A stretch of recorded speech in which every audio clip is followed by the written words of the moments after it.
আমরা এনজাইমস এর আগে পর্যন্ত যা পড়েছি এটা আজকে বায়োমলিকুলস শেষ টপিক। হ্যাঁ, মানে শেষ দিন আর কি ক্লাস। এর সঙ্গে সঙ্গে আমাদের ইউনিট 3ও শেষ হয়ে যাবে। এনজাইমের আগের দিন ক্লাস হয়েছে, আজকে পার্ট 2। আমরা এর আগে পর্যন্ত কি কি পড়েছি? এনজাইমের ক্ষেত্রে আমরা পড়েছি যে এনজাইম প্রোটিন দিয়ে তৈরি, সেখানে অ্যাপো এনজাইম, কো এনজাইম, কো ফ্যাক্টর, হলো এনজাইম, প্রো এনজাইম, এই সমস্ত জিনিস নিয়ে আমরা আলোচনা করেছি। আর আলোচনা করেছি আমরা কিছু প্রপার্টি নিয়ে, ধর্ম নিয়ে আলোচনা করেছি, আর এনজাইমের ক্লাসিফিকেশন নিয়ে আলোচনা করেছি। আমরা এর পরবর্তী বিষয়গুলো আমরা আলোচনা শুরু করছি, যেগুলো অ্যাকচুয়ালি আমাদের প্রপার্টির আন্ডারেই পড়বে। তাহলে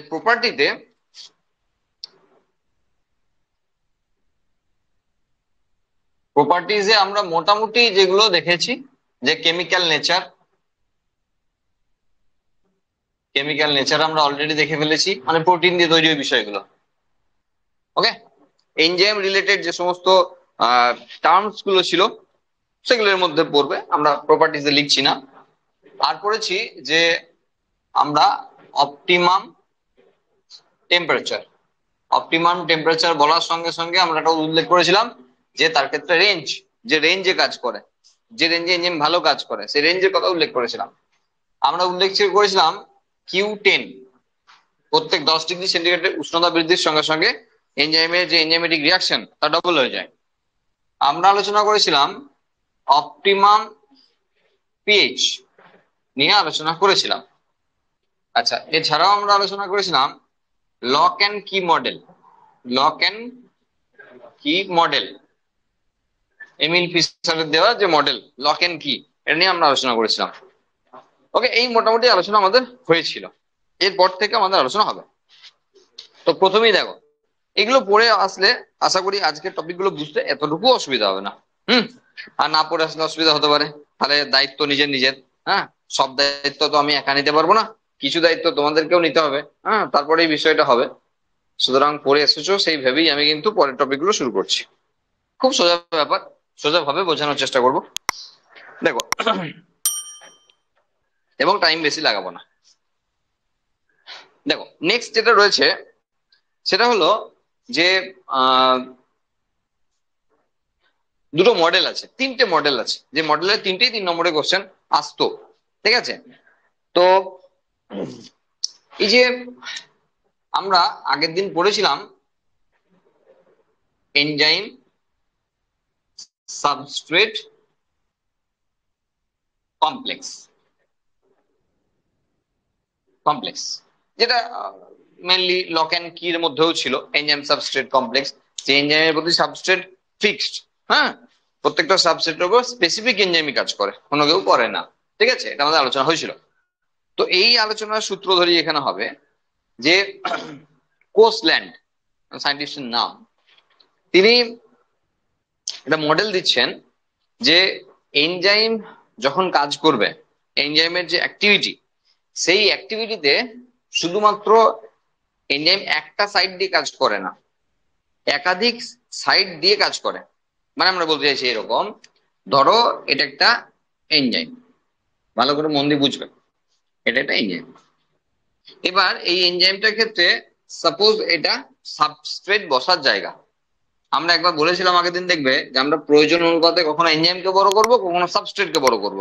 ঠিক আছে, আচ্ছা, এগুলো ধরো এনজাইমের ক্ষেত্রে সেই সমস্ত জায়গা যেগুলো সাবস্ট্রেট এসে বসতে পারবে।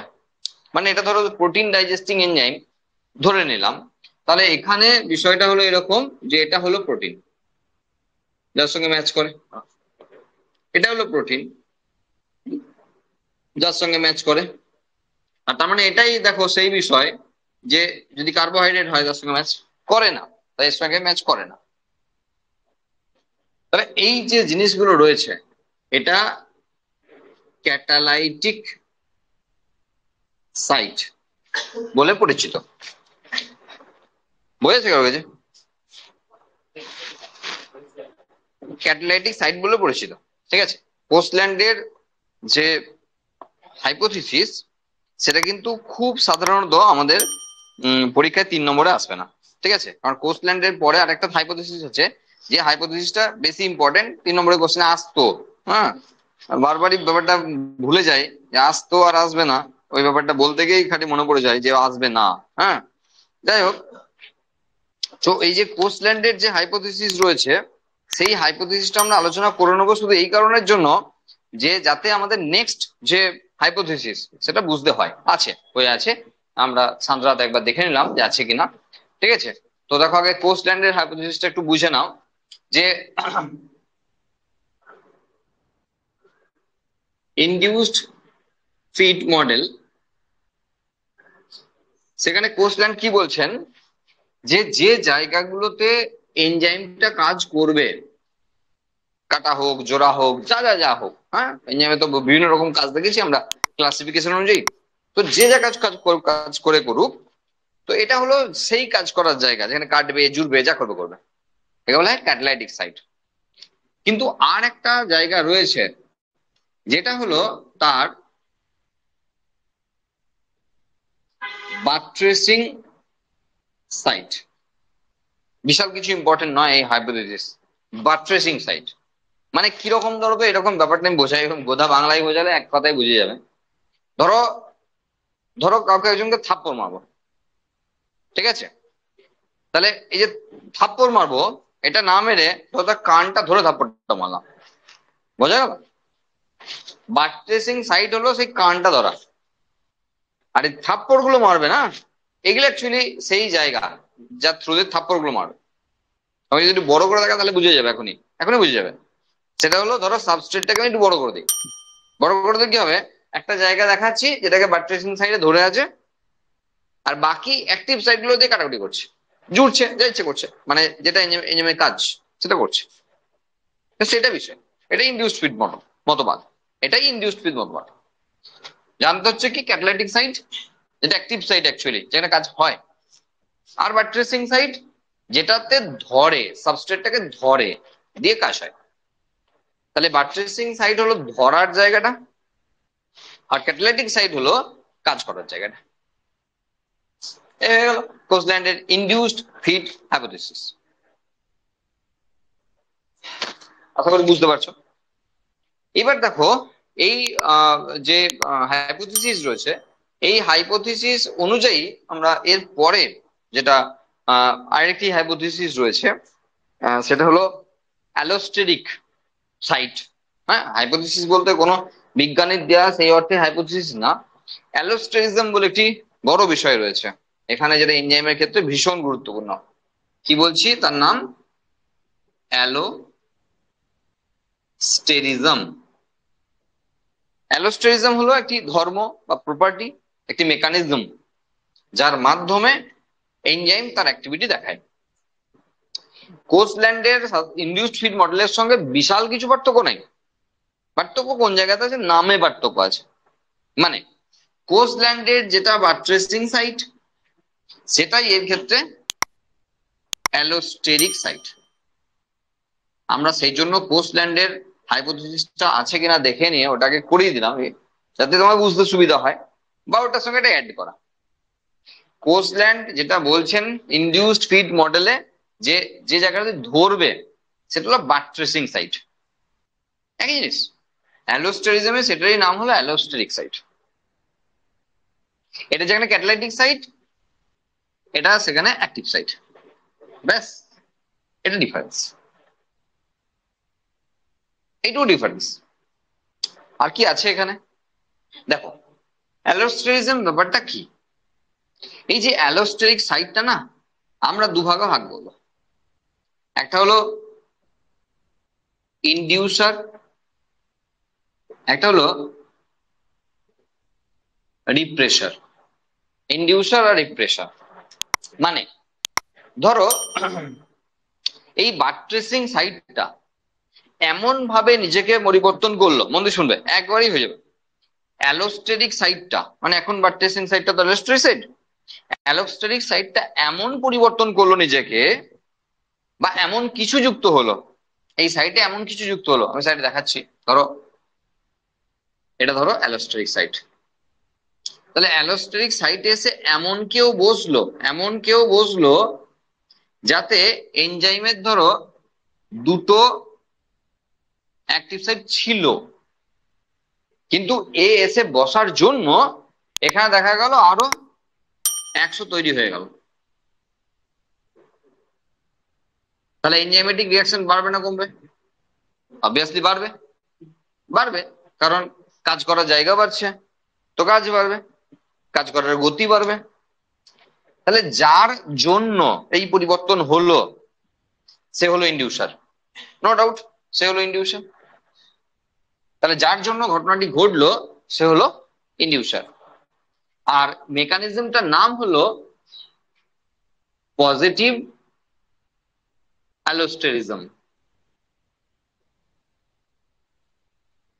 পজিটিভ অ্যালোস্টেরিজম খুব সহজ ব্যাপার, বুঝলে খুব সহজ। তুমি যদি না বুঝে বাড়ি যাও তাহলে বাড়ি গিয়ে কিন্তু বই পড়ে অনেক কষ্ট হয়ে যাবে। হ্যাঁ, মানে অনেক ইলাবোরেটলি দেওয়া আছে, পড়তে পড়তে অনেক কিছু মাথায় মাঝে কিছু ঢুকে যাবে আর কি। হ্যাঁ, অতক্ষণ বরাদ্দ হয়েছে টাকা। অ্যালোস্টেরিক সাইট কি? সেটা হলো অ্যালোস্টেরিক সাইট আগেকার মডেল অনুযায়ী বা ট্রেসিং সাইট। সেটা কি? একই জিনিস। সেটা কি? সেটা হলো এখানে এমন একটি জায়গা যেটা যেটা বাট্রেসিং সাইট অনুযায়ী সাবস্ট্রেটকে ধরার জায়গা। অ্যালোস্টেটিক সাইট অনুযায়ী ওটা যে সাবস্ট্রেটই হতে হবে এমন নাও হতে পারে, অন্য কিছু হতে পারে, এটা পার্থক্য। বাট্রেসিং সাইটে এটা সাবস্ট্রেটই হবে, যেমন কান ধরে থাপ্পড়টা মারলাম, কানটা তার এই জায়গায় থাপ্পড় মেরেছি। কিন্তু অ্যালোস্টেটিক সাইটে ইনডিউসার ওর কানটা নাও হতে পারে, হয়তো কোথাও একটা কেউ কিছু বলেছে, এটা তার কাছে একটু উদ্দীপনা জুগিয়েছে, দিয়ে মেরে দিচ্ছে থাপ্পড়। বোঝা গেল? তাহলে যে এসে পিন করলো সেই ইনডিউসার, যে রিয়াকশনকে বাড়াবে। তাহলে এখানে ইনডিউসার কিন্তু সাবস্ট্রেট নাও হতে পারে, হতেও পারে, হতেও পারে, বলা মুশকিল আছে, সেটা আমরা আরো একটু বললে বুঝতে পারবো। হতেও পারে, অন্য কিছু হতে পারে, মানে যার জন্যই হোক, যদি এনজাইমেটিক রিয়াকশন বেড়ে যায় তাহলে সেটাকে আমরা বলবো obviously positive positive allosterism. Positive allosterism, clear? তাহলে উল্টোটা মনে হয় বুঝেই গেছো। তাহলে কেউ একজন ধরো এখানে এসে বসলো, আমি এটাকে মুছলাম, এবার ধরো কেউ একজন এখানে এসে বসলো, তাকে আমি ওইভাবেই করছি, ইয়েটা আলাদা করছি, মানে কালারটা আলাদা করছি, কারণ শেপটা তো ওইভাবে দেওয়া আছে এক্স্যাক্টলি। এবার ধরো যে বসার জন্য এতক্ষণ পর্যন্ত হয়তো 205টা অ্যাক্টিভ সাইট ছিল, দেখা গেল এখানে 150টা কমে গেল, যে মাত্র 55টা রইলো, মানে যার জন্য এই যে অ্যাক্টিভ সাইট গুলো আরো কমে গেল। যার জন্য ঘটনাটা ঘটলো সে হলো রিপ্রেসার। আর ঘটনাটা নেগেটিভ অ্যালোস্টেরিজম। তাহলে যদি পজিটিভ হয় তাহলে এটা নেগেটিভ অ্যালোস্টেরিজম। অ্যালোস্টেরিজম বলো, অ্যালোস্টেরিজম কমপ্লিট। অ্যালোস্টেরিজম ভীষণ ইম্পর্টেন্ট এনজাইমে, কিন্তু বিষয় এতই সহজ। তাহলে আগে অ্যালোস্টেরিক সাইটটা বুঝতে হবে কি, সঙ্গে তোমাকে অ্যাক্টিভ সাইটটা বুঝতে হবে। তো অ্যাক্টিভ সাইটটা হলো কাজ করার জায়গা, যেখানে 6 রকমের এনজাইম দেখেছিলাম, সেই 6 রকম এনজাইম যা যা কাজ করে সেই সমস্ত কাজ করার জায়গা। উল্টো দিকে অ্যালোস্টেরিক সাইট হলো সেই জায়গা যেখানে যেখানকার পরিবর্তন বা যেখানকার কনফিগারেশন চেঞ্জে গোটা এনজাইমের অ্যাক্টিভ সাইটের কনফিগারেশন চেঞ্জ হয়। অ্যাক্টিভ সাইটের কনফিগারেশন চেঞ্জ হয়, বারে কমে বলিনি এখনো। তো সেটা হলো অ্যালোস্টেরিক সাইট, মানে অ্যালোস্টেরিক সাইটের জন্য অ্যাক্টিভ সাইট বারে কমে। এবার যদি বাড়ে তাহলে পজিটিভ, যদি কমে তাহলে নেগেটিভ। যে বাড়ায় সে ইনডিউসার, যে কমায় সে রিপ্রেসার। ব্যাস, এটাই গল্প, অ্যালোস্টেরিজমের এটাই গল্প। আশা করি কোনো প্রবলেম নাই। তাহলে এখানে আমরা নেক্সট টপিকে চলে যাব। সেটা হলো এই জায়গাটা একটু বুঝতে পারলে ভালো হয়, ঠিক আছে, কারণ আমরা ওইগুলো রাখতে চাইছি। সেটা হলো ফিডব্যাক ইনহিবিশন। ফিডব্যাক ইনহিবিশন ভীষণ ভীষণ ইম্পর্টেন্ট আরেকটি প্রপার্টি। কোন একটা এনজাইমেটিক রিয়াকশন, ধরো এরকম করে বলছি আমরা, ধরো সাবস্ট্রেট 1, তাহলে সেই সাবস্ট্রেটের উপর কাজ করছে এনজাইম 1। তাহলে হবে কি, সেখানে হিসাব মতো প্রোডাক্ট 1 হবে এবং এনজাইম নিজে অপরিবর্তিত থাকবে, মানে এনজাইম 1। আচ্ছা, তাহলে এখানে ইটা উপরে না দিয়ে আমরা এটাও করতে পারি, সাবস্ট্রেট 1 প্লাস E1 আরো দিয়ে এটা করতে পারি, কোনো অসুবিধা নাই।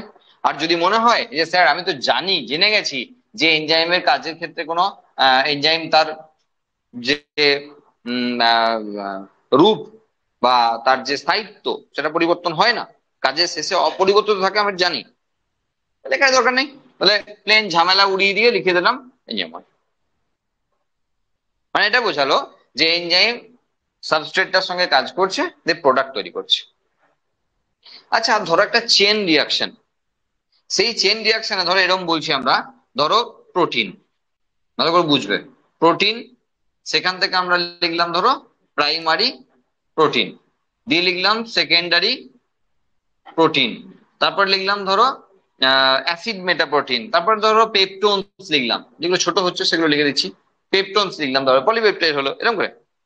দেখো এই প্রোটিনটার উপর যে কাজ করছে তার জন্য এটা সাবস্ট্রেট, তার জন্য এটা প্রোডাক্ট, কিন্তু E2 এর E1 এর যেটা প্রোডাক্ট, E2 এর সেটা সাবস্ট্রেট। ব্যাস, বুঝে গেছো, এই পয়েন্ট বুঝে গেছো। যদি এটা বুঝে থাকো এই পয়েন্ট বুঝে গেছো। E1 এর যেটা সাবস্ট্রেট, E1 এর যেটা প্রোডাক্ট, সরি, E1 এর যেটা প্রোডাক্ট সেটা E2 এর সাবস্ট্রেট। আবার এখানে যদি E3 বসায়, দেখো E2 এর যেটা প্রোডাক্ট, E3 কিন্তু সেটা সাবস্ট্রেট। তার মানে এখানে যখন P1 লিখছি আমরা এখানে লিখতেই পারি S2, কারণ এনজাইম 1 এর প্রোডাক্টটা অ্যাকচুয়ালি পরের রিয়াকশনের সাবস্ট্রেট হিসেবে কাজ করবে, তার উপরই কাজটা করবে। এখানে এক ধরনের এনজাইম কাজ করে, এখানে এক ধরনের এনজাইম কাজ করে, এখানে এক ধরনের এনজাইম কাজ করে, বিভিন্ন জায়গায় বিভিন্ন এনজাইম কাজ করে। তাহলে সেই জায়গায় কার্যপ্রক্রিয়া এটা সবসময় প্রযোজ্য যদি চেন রিয়াকশন হয়। চেন রিয়াকশনে কিন্তু ফিডব্যাক ইনহিবিশন বিষয়টা সবচেয়ে গুরুত্বপূর্ণ। যদি চেন রিয়াকশন হয়, মানে পরপর রিয়াকশন গুলো চলছে, তাহলে এক্ষেত্রে ঘটনাটি হবে। তাহলে একইভাবে লিখতে পারি, দেখো E2 যদি আমরা এখানে লিখি, তাহলে এখানে আমরা প্রোডাক্ট 2 লিখবো, আর সঙ্গে আমরা লিখবো সেটা সাবস্ট্রেট 3। একইভাবে আর বেশি এগোবো না, আমরা E3 দিয়ে এখানে প্রোডাক্ট 3 করলাম। ফালতু ঝামেলা যাওয়ার দরকার নেই, S4 আর দিচ্ছি না, তাহলে আবার একটা দিতে হবে। তোমরা বুঝে গেছো, চলছে চলছে চলছে, চলুক যতক্ষণ চলবে, আমার দরকার নেই আর। তাহলে ফিডব্যাক ইনহিবিশন কি? সেটা হলো কোনো একটা চেন রিয়াকশনের প্রোডাক্ট যদি আগের কোনো রিয়াকশনের গতিবেগকে কমিয়ে দেয় বা বন্ধ করে দেয়, ফিডব্যাক দেয়, তাকে বলা হবে ফিডব্যাক ইনহিবিশন। দেখো ইনহিবিশন বলা আছে, তাহলে কমানোই হবে, বাড়ানোর কোনো কেস নাই। মানে দাঁড়ালো এটা যে কোন একটা প্রোডাক্ট, সেটা কিন্তু P3 হতে হবে এমন কোনো মানে নেই, P2 হতে পারে, P2 হতে পারে। কোন একটা এনজাইমেটিক রিয়াকশনের যে প্রোডাক্ট, সেই প্রোডাক্টটা যদি এসে আগের কোন রিয়াকশনকে কমিয়ে দেয়, ইনহিবিট করে দেয়, তখন ঘটনাটি হলো ফিডব্যাক ইনহিবিশন। তোর আমি পড়াচ্ছি, তোমার বাবা তোমাকে দুদিন পর প্রশ্ন করলো, আচ্ছা পড়তে তো যাচ্ছিস, স্যার কেমন পড়াচ্ছে? হবে না, মনে হচ্ছে চেঞ্জ করতে হবে, হতে পারে এটা এটা ফিডব্যাক। ঠিক আছে, মানে ওই আর কি, চলবে, কোনো অসুবিধা নেই। আর বলে স্যার দারুণ পড়ায়, তাই ফিডব্যাক হতে পারে এরকম, 3-এর জায়গায় 5ও হতে পারে। হ্যাঁ, তো ফিডব্যাক মানে আমরা বুঝি, তো এটাও তো ফিডব্যাকই, দেখো ফিডব্যাক দিচ্ছে। এখন কেন হচ্ছে সেটা আমরা বুঝবো এখনই, কেন হচ্ছে। তাহলে আমরা আবার বলছি, ফিডব্যাক ইনহিবিশন কি? কোন একটি চেন রিয়াকশনের প্রোডাক্ট যদি সেই চেন রিয়াকশনের আগের কোনো জায়গায় এসে ঘটনাটিকে বন্ধ করে দেয়, রিয়াকশনটিকে বন্ধ করে দেয়, তখন ঘটনাটির নাম হবে ফিডব্যাক ইনহিবিশন। সব ক্ষেত্রে প্রযোজ্য। উদাহরণ দেখা, ধরো তোমার রক্তের মধ্যে ইনসুলিন, একটা প্রোটিনেসিয়াস হরমোন, ওকে দিয়ে উদাহরণ দিলে আরো ভালো হবে। ইনসুলিন ধরো আমার রক্তের মধ্যে আছে, সে আমার গ্লুকোজ লেভেলকে কন্ট্রোল করছে। এবার দেখা গেল যে ইনসুলিনের হার আমার রক্তের মধ্যে গ্লুকোজ লেভেলের উপর ডিপেন্ড করে ওঠানামা করছে। তার মানে আমার বডিতে যখন, আমার রক্তে যখন গ্লুকোজ বেশি আছে, তখন ইনসুলিন অটোমেটিক বাড়ছে। যদি আমি পেশেন্ট না হই, যদি আমি নর্মাল লোক হই, তাহলে আমার বডিতে ভাত খেয়েছি, 1 ঘন্টা 1.5 ঘন্টা 2 ঘন্টা পর সুগার প্রচুর তৈরি হয়েছে, মানে গ্লুকোজ প্রচুর তৈরি হয়েছে ভেঙে, তো সেটা রক্তে বেড়েছে, তখন ইনসুলিনও বাড়লো। আবার যখন আস্তে আস্তে ইউটিলাইজ হয়ে গেল, গ্লুকোজ কমে গেল রক্তে, ইনসুলিনও কমে গেল, আবার দখলে বাড়লো, আবার কমলো, আবার এই সবই তো এসবের থ্রু দিয়েই হয়, সবই তো এসবের থ্রু দিয়েই হয়। ইনসুলিন বেড়ে গেল, থাক অনেক হয়েছে, এবার থাম, আগে হোক, মানে একটা রেঞ্জে গিয়ে মিটার বাঁধা আছে, তারপর আর যেতে পারবে না যদি পেশেন্ট না হয়। এটা সবসময় প্রযোজ্য। একইভাবে ধরো টেস্টোস্টেরন হরমোন রক্তের মধ্যে আসছে, তাহলে একটা লেভেল পর্যন্ত গিয়ে আর দরকার নাই, পিটুইটারিকে সিগন্যাল দিল আর দরকার নাই গনাডোট্রপিক হরমোন, বা তার আগে হাইপোথ্যালামাসকে সিগন্যাল দিচ্ছে যে জিএনআরএইচ, গনাডোট্রপিক রিলিজিং হরমোনকে বন্ধ করে দেওয়া হোক, কারণ টেস্টোস্টেরন এনাফ ব্লাডের মধ্যে আছে, ব্লাডের মধ্যে এনাফ পরিমাণে আছে। তাহলে আবার যখন আস্তে আস্তে টেস্টোস্টেরনের মাত্রা কমে যাবে, অটোমেটিক আবার প্রসেস শুরু হয়ে যাবে। এ সবই চলে থ্রু ফিডব্যাক মেকানিজম, সবই চলে ফিডব্যাক মেকানিজম। কিন্তু আমরা ওইভাবে আলোচনাটা করতে চাইছি না, যেহেতু এনজাইমের টপিকই হলো ফিডব্যাক ইনহিবিশন। আমরা ওগুলো উদাহরণ দিলাম তোমার বোঝানোর সুবিধার্থে, কিন্তু এখানে আমরা কিন্তু শুধু ফিডব্যাক ইনহিবিশনই পড়বো, কখনো বেড়ে যাওয়া এসব পড়বো না।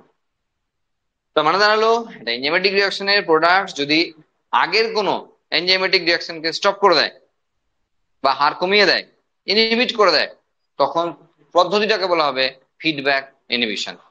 সেটা যে কোনো জায়গায় হতে পারে, সেটা এমনও হতে পারে যে এই পি2 গে এখানে এসে বন্ধ করে দিল, অথবা এই পি2 গে এখানে গিয়ে বন্ধ করে দিল, যা ইচ্ছে হতে পারে।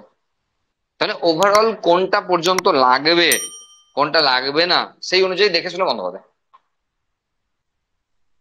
বুঝে গেল? ব্যাস ব্যাস ব্যাস, অনেক কিছু বুঝেছো। এই হলো ফিডব্যাক ইনহিবিশন। হ্যাঁ, এটাও 3 নম্বরে কোশ্চেন আসতো, এনজাইমের প্রচুর কোশ্চেন ছিল, ঠিক আছে। আচ্ছা, এখানটা মুছলাম, কিন্তু আমরা এইখানে কিন্তু প্রপার্টি গুলোকে ঢোকাবো, বাকি প্রপার্টি গুলোকে এখন ঢোকাচ্ছি। দেখো, ভীষণ ইম্পর্টেন্ট একটি টপিক বা প্রপার্টি, সেটা হলো সাবস্ট্রেট এনজাইম কনসেন্ট্রেশন।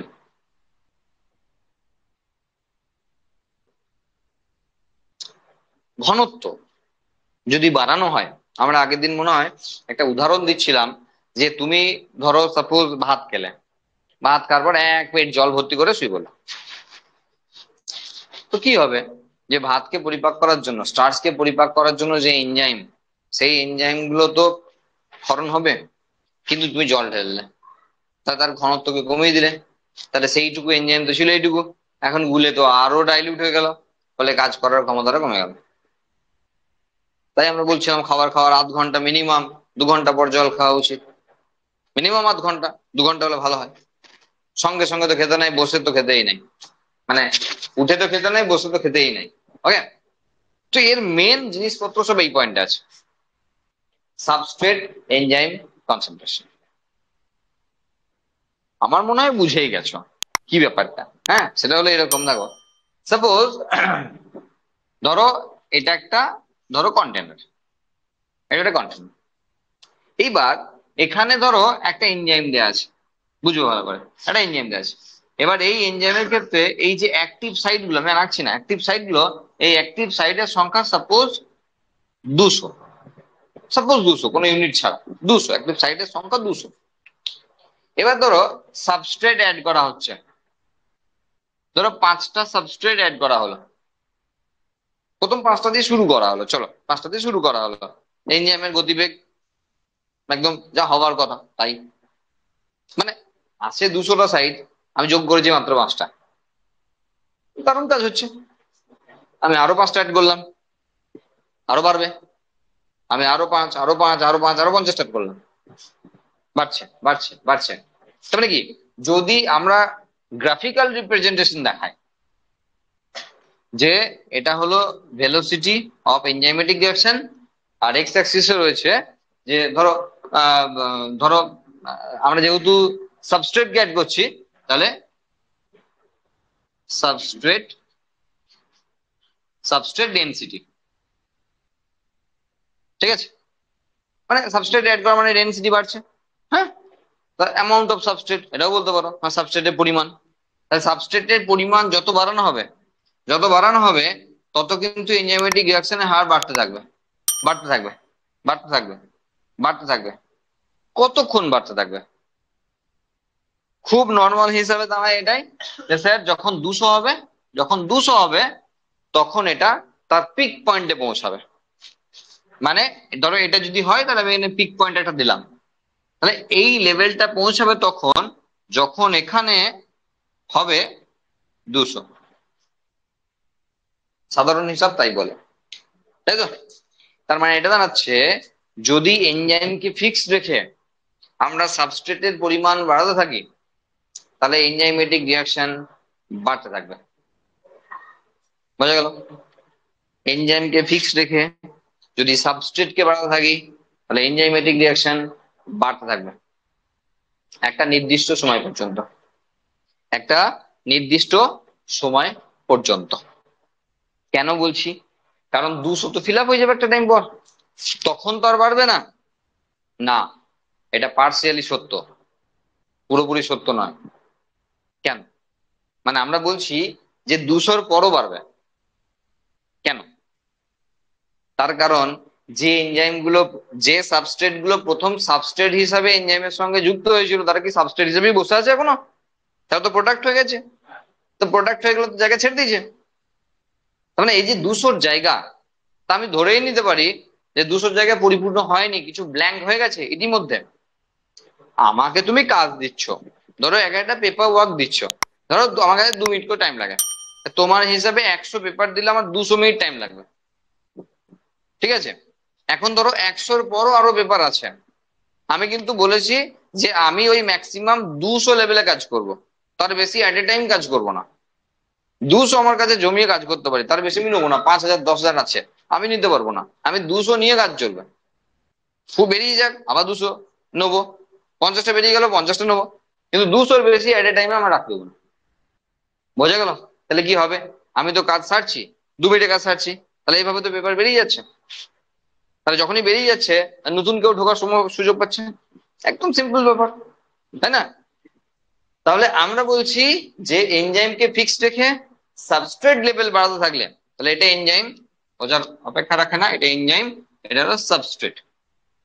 বা এনজাইমকে ফিক্সড রেখে সাবস্ট্রেটের পরিমাণ বাড়াতে থাকলে এনজাইমেটিক রিঅ্যাকশনের হার বাড়তে থাকবে একটা নির্দিষ্ট সীমা অবধি। ব্যাস, এইখানে আইনে ফাঁক রেখে দিলাম, একটা নির্দিষ্ট সীমা অবধি। আমি আর বোঝালাম না কিন্তু তোমাকে নির্দিষ্ট সীমা অবধি মানেটা কি, কিন্তু আমি পরে তোমাকে আলাদা করে বুঝিয়ে দিচ্ছি পরের পরীক্ষার জন্য। পরে আমি আলাদা করে বুঝিয়ে দিচ্ছি এই নির্দিষ্ট সীমাটা ঠিক করতে পারবো না আমি, কারণ এখানে গিয়ে পিকটা 200-তে নাও হতে পারে। বোঝা গেল কেন? তার কারণ যারা প্রথম যোগ করেছিল বা যারা প্রথম যুক্ত হয়েছিল তারা এখন অলরেডি প্রোডাক্ট, তাহলে প্রোডাক্ট হওয়া মানে তো জায়গাটা ছেড়ে দিয়েছে, তা সেই জায়গা তো নতুন আবার সাবস্ট্রেট জোড়ার জন্য রেডি। তাহলে 200-র পরও দেখা যাচ্ছে আরো 50টা নেওয়ার মতো ক্ষমতা আছে। বা যদি চালাতেই থাকি চলছে, তাহলে চলবে, স্যাচুরেশন লেভেলে চলবে, হয়তো বাড়তেই থাকবে বাড়তেই থাকবে এমন নয়, একটা লেভেলে গিয়ে চলতে থাকবে। বোঝা গেল? মানে গ্রাফটা এরকম না হয়ে এরকম হতে পারে যে এই লেভেলে গিয়ে মোটামুটি চলতে থাকবে। বোঝা গেল? কিন্তু আমরা এই জিনিসটাকে তোমার মাথার মধ্যেই রাখতে বললাম, খাতার মধ্যে না রেখে। ঠিক আছে? আমরা শুধু বুঝে নেবো যে এনজাইমকে ফিক্সড রেখে সাবস্ট্রেট লেভেল বাড়াতে থাকলে এনজাইমেটিক রিঅ্যাকশন একটি নির্দিষ্ট হারে বাড়তে থাকবে এবং বাড়াটা একটা নির্দিষ্ট সীমা অবধি। কারণ একটা টাইম পর এনজাইম আর সাবস্ট্রেট একটা স্যাচুরেটেড লেভেলে চলে আসবে, আর সেই জন্য রিঅ্যাকশনের হারটা স্যাচুরেটেড পজিশনে চলতে থাকবে। বুঝে গেল? ব্যাস, তাহলে এটা বুঝে নাও, তাহলে এটা ভেলোসিটি ছিল, হ্যাঁ, এনজাইমেটিক রিঅ্যাকশন ভেলোসিটি ছিল।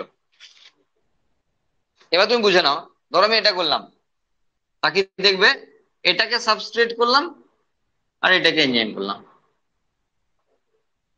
গল্প কিন্তু একই, গল্প কিন্তু একই। ভিতরে আছে সাবস্ট্রেট, আমি অল্প একটু এনজাইম দিলাম, রিয়াকশন বাড়ছে, আরো এনজাইম দিলাম, রিয়াকশন বাড়ছে, আরো এনজাইম দিলাম, রিয়াকশন বাড়ছে। তাহলে আমি সাবস্ট্রেটের সঙ্গে যত এনজাইম অ্যাড করতে থাকবো তত ভেলোসিটি বাড়তে থাকবে, কিন্তু আগেরটার মতো শেষটা এটা হবে না। কারণ এখানে সাবস্ট্রেট লেভেলটা একটা জায়গায় কিন্তু ফিক্সড আছে, কারণ কন্টেনারে আমি আর সাবস্ট্রেট অ্যাড করছি না, আমি এনজাইম অ্যাড করছি, এনজাইম কাজ করতে আসছে। তাহলে এখানে ধরো 500 কপি আছে, যারা কাজ করতে এসছে 500 কপি হয়ে গেল, আর তো নাই।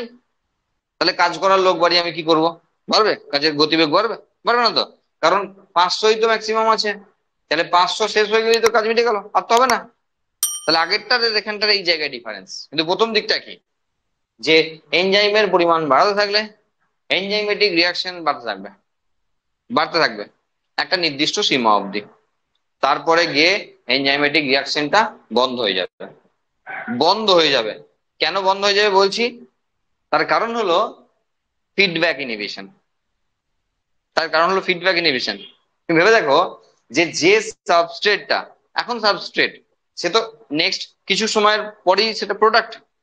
তাহলে সে যখন প্রোডাক্ট হবে, সে তো করতেই পারে যেখানে যে অ্যালোস্টেরিক সাইট ছিল সেই অ্যালোস্টেরিক সাইটে এসে বসবে এবং কনফিগারেশন চেঞ্জ করবে।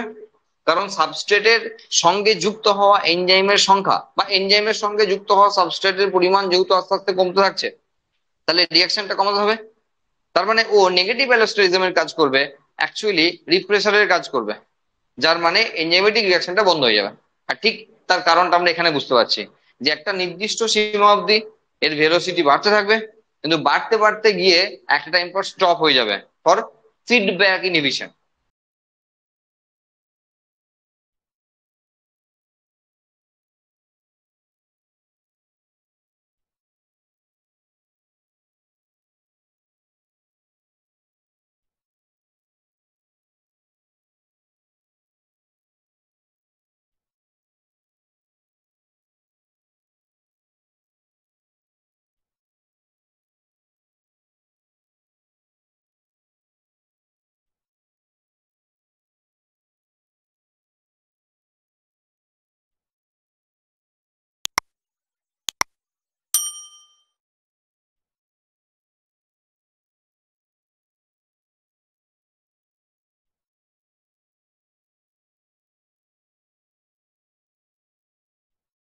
না, জোড়াটাও হতে পারে, ট্রান্সফারও হতে পারে, যা কিছু হতে পারে, শুধু তার মোড অফ অ্যাক্টিভিটি এই বিষয়টাতে পরিবর্তন আসবে এনজাইম চেঞ্জ করার সঙ্গে সঙ্গে অথবা সাবস্ট্রেট চেঞ্জ করার সঙ্গে সঙ্গে। এনজাইমের ক্ষেত্রে আমরা বলেছি যে এর যে লেভেলটা মানে ভেলোসিটিটা, এনজাইমেটিক রিয়াকশনটা একটা নির্দিষ্ট সময়কে বন্ধ হয়ে যাবে, কারণ আমরা সাবস্ট্রেট যেহেতু অ্যাড করছি না। কিন্তু যদি এটা উল্টো হয়, যদি আমরা এনজাইমকে ফিক্সড রেখে সাবস্ট্রেটকে অ্যাড করতে থাকি, তাহলে কিন্তু রিয়াকশনটা একটা নির্দিষ্ট লেভেলের পরও চলতে থাকবে, হয়তো সেই ভেলোসিটিটা পাবে না, হয়তো সেই মোড অফ রিয়াকশনটা অতটা হবে না, কিন্তু চলতে থাকবে, অল্প হলেও চলতে থাকবে। কারণ এনজাইম সবসময় নষ্ট তো হচ্ছে না, নষ্ট তো হচ্ছে না, তাহলে তার যে অ্যাক্টিভ সাইট কিছুক্ষণ পর ফাঁকা হয়ে যাবে প্রোডাক্ট বানিয়ে, তাহলে অ্যাক্টিভ সাইট আবার ফ্রি হবে, আর ফ্রি হলেই সেখানে সাবস্ট্রেট অ্যাড হতে থাকবে, তার মানে কাজ করতেই থাকবে, যেহেতু এনজাইম এনজাইম কাজের শেষে নষ্ট হয় না। বোঝা গেল বিষয়টা? আচ্ছা, এরপর এই চ্যাপ্টার সবচেয়ে গুরুত্বপূর্ণ টপিকটা আছে, যেটা এর উপর বেস করেই আছে, কোনো চাপ নেই, এর উপর বেস করেই আছে। হ্যাঁ, সেটা হলো এনজাইম সাবস্ট্রেট কমপ্লেক্স। এর উপর বেস করে সাবস্ট্রেটকে বাড়ানোর সঙ্গে সঙ্গে এনজাইম আছে ভেতরে, তাহলে আবার আমরা চেঞ্জ করে দিচ্ছি জায়গাটাকে একবার, ভিতরটাকে এনজাইম রাখছি আর বাইরেটাকে সাবস্ট্রেট করছি। এর একটা গ্রাফিক্যাল রিপ্রেজেন্টেশন এবার দেখানো হচ্ছে, ঠিক আছে? এবার ধরো এখানে আমরা এটা করেছি যে এখানে আমরা এই বিষয়টাকে দেখাচ্ছি এরকম ভাবে, ধরো এখানে কোন একটা এনজাইমেটিক রিয়াকশন শুরু হলো, দেখো আমরা 0 পয়েন্ট থেকে কিন্তু নিয়ে যাবো না, কেন? কারণ এনজাইম কিন্তু কোনো বিক্রিয়া শুরুও করে না শেষও করে না, তাহলে আমরা 0 থেকে নিয়ে যাওয়াটা খুব একটা সাইন্টিফিক হবে না, তাহলে একটু ছেড়ে আমি নিয়ে যাবো সবসময়। বোঝা গেল কেন? কারণ ও তো শুরু করে না। তাহলে এখানে ধরো এখান থেকে আমি শুরু করলাম, এখান থেকে শুরু করে ধরো এইভাবে করে এইভাবে করে, ধরো এইভাবে করে নেই, আর আরেকটার ক্ষেত্রে কি করলাম, ধরো ব্ল্যাকে দেখাচ্ছি, আরেকটা ক্ষেত্রে ধরো একই জায়গা থেকে শুরু হলো, দিয়ে দেখা গেল পিক পয়েন্টটা একই জায়গায় আছে। হ্যাঁ, পিক পয়েন্টটা আমরা ইচ্ছা করি একই জায়গায় রাখলাম, দিয়ে এটা যেমন চলছে চলুক, কোনো অসুবিধা নেই। দুটোরই পিক পয়েন্টকে আমরা এক জায়গায় রাখলাম, ঠিক আছে। তার মানে দুটোর ক্ষেত্রেই, দুটো এনজাইমের ক্ষেত্রেই তাদের যে ম্যাক্সিমাম ভেলোসিটি সেটা এই লেভেলে। ওকে, তার মানে যদি আমরা এইভাবে ভাবি যে এদিকে ভেলোসিটির ক্ষেত্রে ধরো 10, 20, 30, 40, ধরো 40ই আমরা এটা রাখছি, হ্যাঁ 40। তাহলে এখানে ধরো 10, 20, 30, 40, 50, 60, 70 এরকম রাখলাম, ঠিক আছে। তাহলে এখানে 10, 20, 30 এরকম করে রাখলাম। এবার দেখো দুটোর মধ্যে পার্থক্য কি আছে। এখানে দেখো,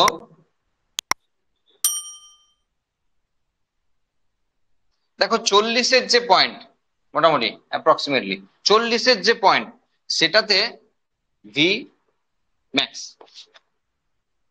মানে ম্যাক্সিমাম ভেলোসিটি কতর জন্য। দেখো এখানে 10, 20, 30, 40, 50, 60, 70 দুজনেরই কিন্তু কিন্তু 70 কোন রকম ইউনিট দেওয়া হচ্ছে না, ইউনিট ছাড়া বোঝানো হচ্ছে। কারণ এনজাইমের ক্ষেত্রে আমি ইউনিট দিতে পারছি না, আর বিক্রিয়ার গতিবেগ বা হারটাকেও কিন্তু আমরা এই মুহূর্তে কোনো ইউনিট দিয়ে প্রকাশ করতে পারছি না।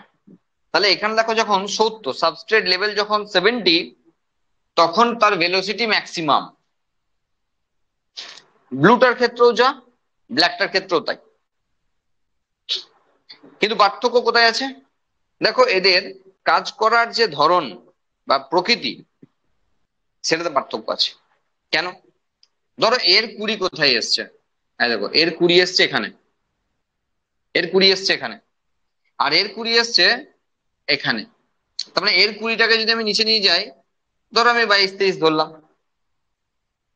বোঝার জন্য হলেই হবে, ধরো 22, 23 ধরলাম। আর এর ক্ষেত্রে যখন এটাকে নিয়ে যাচ্ছি মোটামুটি 30, এখানেই পার্থক্য আছে। দেখো 40 যদি ভিম্যাক্স হয়, তাহলে 20 হলো হাফ ভিম্যাক্স। হাফ ভিম্যাক্স মানে ম্যাক্সিমাম ভেলোসিটির অর্ধেক। দেখো এ যখন 22-এ, এ যখন সাবস্ট্রেট কনসেন্ট্রেশন লেভেল 22, তখন ও হাফ ভিম্যাক্সে পৌঁছে গেছে। কিন্তু এর যখন 30, তখন ও হাফ ভিম্যাক্সে পৌঁছাচ্ছে। আচ্ছা এখানে এটা দেখে বোঝা যায় না কার সঙ্গে, কোন এনজাইমের সঙ্গে, সাবস্ট্রেটটার সঙ্গে কোন এনজাইমের অ্যাফিনিটি বেশি, মানে দুজনের যুক্ত হওয়ার টেন্ডেন্সি বেশি।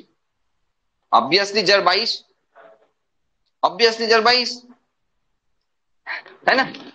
বলছি কম এনজাইম অ্যাড করেই বা কম সাবস্ট্রেট অ্যাড করেই সে কিন্তু হাফ ভিম্যাক্সে পৌঁছে যাচ্ছে। বিক্রিয়া গতিবেগটা দেখাচ্ছে হাফ ভিম্যাক্স 22-এ পৌঁছে গেল, আর ওর হাফ ভিম্যাক্সে যেতে 30 পর্যন্ত লাগছে। তাহলে এখানে এটাই বোঝায় যে যে ব্ল্যাক কালার দেখানো হয়েছে যে এনজাইমটাকে, সেই এনজাইমটার অ্যাফিনিটি, সেই মানে সাবস্ট্রেটের সঙ্গে এনজাইম অ্যাফিনিটি অবশ্যই ব্ল্যাক কালারে যেটা রিয়াকশন বোঝানো হচ্ছে তার ক্ষেত্রে বেশি, আর ব্লুতে যেটা বোঝানো হচ্ছে এটা কম। আচ্ছা একটু পিছন দিকে যাই।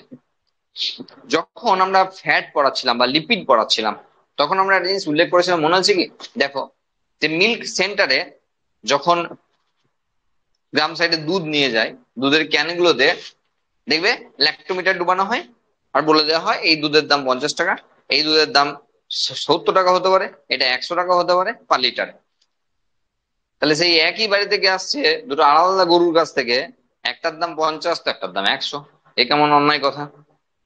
আরেকটা উদাহরণ দিয়েছিলাম, ধরো সাবান তৈরি করার জন্য, মানে যখন স্যাপনিফিকেশন করাচ্ছিলাম, সাবান তৈরির জন্য প্রচুর ফ্যাট লাগে, বিভিন্ন অ্যানিমাল সোর্স থেকে সেই ফ্যাট গুলো পাওয়া যায়। এবার এক লরি ফ্যাট নিয়ে এসে হাজির একটা কোম্পানি, তারা ফ্যাট বিক্রি করতে চাইছে সাবান কোম্পানিকে। এবার সাব কোম্পানি কি ফ্যাট গুলোকে সব সাবান বানাবে, দিয়ে তারপরে তার রেট বলবে যে এত করে হলো? নিশ্চয়ই বলবে না। তাহলে তাকে কিছু টেস্ট করে দিতে হবে, টেস্ট করে বুঝে নিতে হবে যে হ্যাঁ এই কোয়ালিটি আছে, আপনি এই দাম পাবেন। তাহলে এই যে টেস্টিংটা হবে, এটা এই বিষয়। দেখো এখানে একটা মনে ডাউট আসতে পারে যে আমরা সাবস্ট্রেটের সঙ্গে তো রেট অফ রিয়াকশন কে দেখাচ্ছি, তাহলে এখানে আমরা উল্লেখ করে দিচ্ছি, দেখো ক্লিয়ার হয়ে যাবে। ধরো এনজাইম 1 আর ধরো এনজাইম 2, দুজনেই ধরো এই সাবস্ট্রেটের উপর কাজ করতে পারে, দুজনেই এই সাবস্ট্রেটের উপর কাজ করতে পারে। দেখো প্রোটিনের উপর তো পেপসিনও কাজ করে, ট্রিপসিনও কাজ করে, ইরিপসিনও কাজ করে, অনেকে কাজ করে। তাহলে একই সাবস্ট্রেটের উপর তো একাধিক জন কাজ করতে পারে। তাহলে এখানে তুমি এনজাইম 1 আর এনজাইম 2 পাবো, এটাকে সাবস্ট্রেট পাবো, এটাকে ভেলোসিটি পাবো। তাহলে এবার বোঝা যাচ্ছে, দেখো এনজাইম 2 এর সাবস্ট্রেটের সঙ্গে অ্যাফিনিটি বেশি আছে এনজাইম 1 এর থেকে। তার মানে এখানে যদি আমি এনজাইম 2 কে দিয়ে কাজ করাই তাহলে আমি ভালো রেজাল্ট পাবো।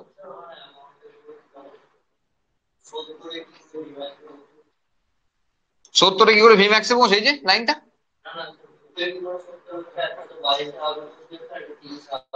হ্যাঁ, এইখানেই তো মজা। দেখো আমরা ইচ্ছা করে ভি ম্যাক্সটাকে এক রেখেছি কনফিউশন ক্রিয়েট করার জন্য তোমার সঙ্গে। আচ্ছা, খুব চলতি কথায় একটা বলি, যে একটা হাঁড়িতে দুটো ভাত চিপলি বোঝা যায় যে গোটা মানে হাঁড়ির খবর কি আছে, বুঝতে গেল। এখন যদি বলি আমি 1 লরি ফ্যাটেরই এখন এক্সামিন করব, দিয়ে আমি তাকে পেমেন্ট করবো, হয়ে গেল না। তাহলে আমাকে অল্প কাজ করে দেখতে হবে এর কাজের কার্য পদ্ধতি কেমন আছে। একটা লোককে যখন ইন্টারভিউ নেওয়া হয় কোনো কাজের জন্য, ধরো সেটা প্র্যাকটিক্যালি ইন্টারভিউ নেওয়া হয়, অনেক ক্ষেত্রে হয় কম্পিউটারের বিভিন্ন কোর্সে, হ্যাঁ বিভিন্ন ধরো গ্রাফিক্স ডিজাইন এইসবের উপর না। থিওরিটিক্যাল জেনে কি হবে, থিওরি কি জানো আমার, মানে গুলি মারো আর কি, থিওরি কি জানো, কিছু এসে যায় না। প্র্যাকটিক্যাল কি জানো তুমি, হয়তো বলা হলো যে একটা প্রজেক্ট পেপারকে বলা হলো এটার উপর 3D গ্রাফিক্স ডিজাইন করে দেবে, তার কাজ দেখবে, হাতের কাজ দেখবে। আচ্ছা তাকে কি 1 বছর ধরে রেখে টেস্ট করবে? 1 বছর ধরে তুমি কাজ করো, মানে হয় না এমন বলছি না, 1 বছর ধরে রেখে ট্রেন পিরিয়ডে রেখে তারপরে তাকে হবে কি হবে না, হ্যাঁ সেসব হয়। কিন্তু আমি বলতে চাইছি কি, যদি ইন্টারভিউ হয় তাহলে কতক্ষণ হবে, 10 মিনিট, 15 মিনিট, 20 মিনিটের। তার মধ্যে তোকে বুঝিয়ে দিতে হবে যে আমি এই কাজের জন্য এফিসিয়েন্ট। হাফ ভিম্যাক্স এই কারণের জন্যই প্রয়োজনীয়, কারণ ধরো সে ভিম্যাক্সে পৌঁছাতে ধরো 10 ঘন্টা টাইম লাগবে, দূর আমার তো টাইম লাগছে নাকি। আমি দেখতে চাইছি হাফ ভিম্যাক্সে কখন পৌঁছে গেল, তাহলে সেটা অনেক তাড়াতাড়ি হবে, যার এফিনিটি বেশি তাড়াতাড়ি হবে। কারণ আমি রেট রিয়াকশন বুঝে গেলাম, এই এনজাইমের সঙ্গে এই সাবস্ট্রেটের কেমন অ্যাফিনিটি আছে, কাজ কেমন করবে, তো এখান থেকে বুঝে গেল। যেমন বললাম যে দুটো চাল টিপলি বোঝা যাবে যে ভাতের কি খবর হাঁড়ির মধ্যে, তেমন এর যদি অ্যাফিনিটি বেশি থাকে তাহলে রিয়াকশন সে প্রথম থেকেই স্পিড নিয়ে নেবে, বোঝা গেল। তাহলে আমি বুঝতে পারবো যে এনজাইমেটিক রিয়াকশনটা ভালো হবে বা সাবস্ট্রেটের সঙ্গে এনজাইমের মানে ব্যাপারটা হলো ম্যাচ করে, এনজাইমেটিক রিয়াকশনটা হবে ভালো। আর যদি এর হাফ ভি ম্যাক্সে পৌঁছাতেই অনেক টাইম লেগে যায় তাহলে আমাকে বুঝে নিতে হবে এই এনজাইমেটিক রিয়াকশনটা দেরি হতে পারে। আমরা তো ইচ্ছা করে এখানে ভি ম্যাক্সটা এক রেখেছি তাই, কিন্তু তোমাকে একটা জিনিসই মনে রাখতে হবে যে এখানে আমি কোন একটা ধরো এনজাইমেটিক রিয়াকশন, যেমন ওই ফ্যাটের গাড়িটার কথা বললাম, ওটা ভাবতে হবে তোমাকে, ওই ওই লেভেলে তোমাকে ভাবতে হবে যে এটাকে আমরা শেষ পর্যন্ত করে দেখতে চাইছি না, তাহলে এই এই পদ্ধতির কোনো মানেই হয় না অ্যাকচুয়ালি।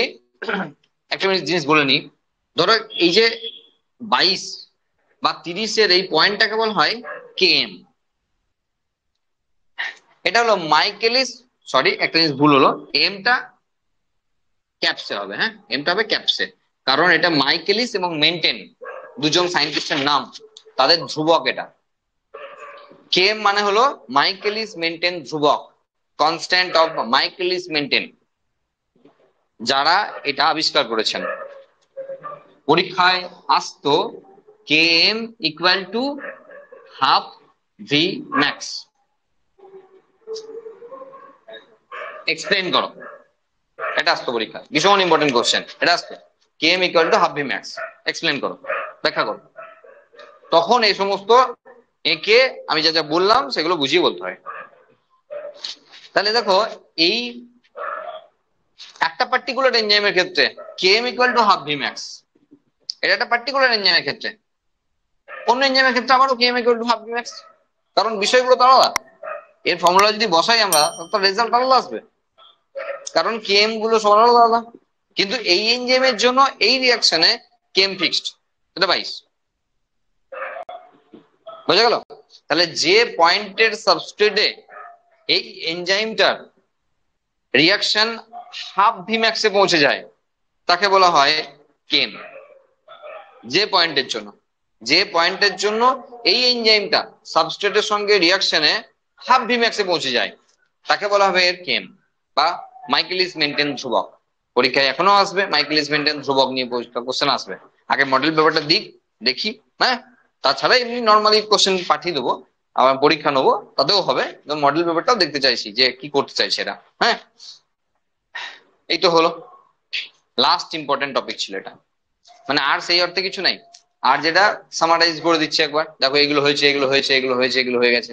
হ্যাঁ, এটা ভালো করে আগে বুঝে নাও, ভালো করে বুঝে নাও। এদিকে সাবস্ট্রেটের কনসেন্ট্রেশন লেভেল আছে, এইদিকে এনজাইমের ক্ষেত্রে এনজাইমেটিক রিয়াকশন এবং তার ভেলোসিটি রয়েছে। তাহলে সাবস্ট্রেট বাড়ানোর সঙ্গে সঙ্গে কোন একটি বা দুটি বা একাধিক এনজাইম কি রূপে কাজ করছে সেটাই প্লটে দেখানো হচ্ছে। এখানে আমরা আরো প্লট দিতে পারি, দেখা গেল একই জায়গা থেকে রিয়াকশন শুরু করলাম, এইখানেই শুরু করলাম, এই জায়গায় গিয়ে আমি নিয়ে যাচ্ছি, এরকম করে হতে পারে, ইচ্ছে করো, কোনো অসুবিধা নেই। তাহলে এই জায়গাতে দেখানো হচ্ছে যে এইখানে এসে এই জায়গাতে এসে হাফ ভিম্যাক্সে পৌঁছে গেছে, মানে 10-এর কাছাকাছি বা 11 থেকেই হাফ ভিম্যাক্সে পৌঁছেছে। মানে এখানে এই কালারের যেটা রয়েছে, মানে যেটা ধরো গ্রিন কালারের রয়েছে, সেটা কিন্তু আরো এফিসিয়েন্টলি কাজ করবে, তা এই জায়গা থেকেই বুঝতে পারবো। এবার ওই যেটা বললাম যে প্রশ্ন আসতে পারে তোমাদের মনে, যেটা করার প্রয়োজনীয়তা কি, তার উত্তর আমি দিয়ে দিচ্ছি অলরেডি। এটা করার প্রয়োজনীয়তা এই কারণেই যে বিভিন্ন এনজাইমেটিক রিয়াকশন যখন দেখা হবে বা হয়, তখন সবটা করে তো দেখা সম্ভব নয়। তাহলে আমাকে এরকম করে বাজিয়ে দেখতে হয়, বাজিয়ে দেখা, বুঝো? তোমাকে দুটো কোশ্চেন করলো, বাজিয়ে দেখলো। তাহলে ইন্টারভিউ তো তুমি একটা জবের ইন্টারভিউ দেবো, তুমি আগে রিটেন টেস্ট দিয়ে হচ্ছ, টুকেছো না কি করেছো সে জেনে বুঝে লাভ নেই, সঙ্গে একটা ইন্টারভিউ প্রসেস রেখেছে যে তোমাকে 5টা কোশ্চেন করলো, তুমি 4টের অ্যান্সার দিতে পারলে, একটা পারলে না, সেখানে তুমি 8 নম্বর পেলে বাড়ি চলে এলে। কেউ 5টায় পারলো, কেউ 5টা একটাও পারলো না, না, তাহলে ওই নাম্বারটাও ক্যারি ফরওয়ার্ড হবে। বুঝা গেল? তোমাকে ওখানে বাজিয়ে দেখা হচ্ছে যে তুমি যে জবের জন্য এসছো সেই জবটার জন্য তুমি প্রিপেয়ার্ড কিনা, সেটা থিওরিটিক্যালি হোক প্র্যাকটিক্যালি হোক। তোমাকে 5 বছর ধরে কাজ করাবে, দিয়ে দেখবে হ্যাঁ হচ্ছে কিনা, দিয়ে তারপরে, এরকম বলছি না আমরা ব্যাপারটা, এটা সেই রকম বিষয়, সেই জন্য এটা প্রযোজ্য এবং ভীষণ কার্যকরী জিনিস। তোমার যদি মনে হয় এটা শুধু থিওরিটিক্যাল ব্যাপার, এমন নয়। এটা বিভিন্ন প্রসেসিং ইন্ডাস্ট্রি যেগুলো রয়েছে, এটা কেমিক্যাল, যে কোনো ওষুধ থেকে আরম্ভ করে যে কোনো প্রসেসিং ইন্ডাস্ট্রি যেগুলো রয়েছে, তাতে সব জায়গায় এটা করা হয় রেট অফ রিয়াকশন দেখার জন্য। সেই জন্য এই মাইকেলিস মেন্টেন ধ্রুবক, এটাকে মাইকেলিস মেন্টেন ধ্রুবক বলা হয়, টিএমটাকে মাইকেলিস মেন্টেন ধ্রুবক, ভীষণ ভীষণ ভীষণ ইম্পর্টেন্ট একটি বিষয়। বোঝা গেল? আর কিন্তু তেমন ভাবে কিছু নাই এই টপিকটাতে বা এই চ্যাপ্টারতে। আমরা একবার সামারাইজ করে দিই, সামারাইজ করে দিচ্ছি। দেখো আমরা আগে পরে পড়িয়েছি সুবিধার্থে, হ্যাঁ, সামারাইজ করে দিচ্ছি। দেখো এগুলো সব পড়ানো হয়েছে কিনা। প্রথমে যখন শুরু হচ্ছে এনজাইম দিয়ে, হ্যাঁ, তো এনজাইমের ক্ষেত্রে ওখানে আবিষ্কার ফাবিষ্কার হ্যান ত্যান দেওয়া আছে, সব কিছু বড় দরকার নেই। এনজাইমের বৈশিষ্ট্য একটু ভালো করে পড়বে, আমি পিডিএফ পাঠিয়ে দিয়েছি, সেই পিডিএফ অনুযায়ী এখনো পড়তে পারো, কাজ হবে, কারণ সেই পিডিএফ গুলোই অ্যাকচুয়ালি ইম্পর্টেন্ট। বায়োমলিকুলস এর যে পিডিএফ পাঠিয়েছিলাম শুধু কোশ্চেনের, দেখালো আবার পাঠাবো হোয়াটসঅ্যাপ গ্রুপে, ঠিক আছে? আচ্ছা, এরপরে উৎসেচকের শ্রেণী বিভাগ, একটা দিতে পারে, একটাই তো গ্রুপ আমাদের।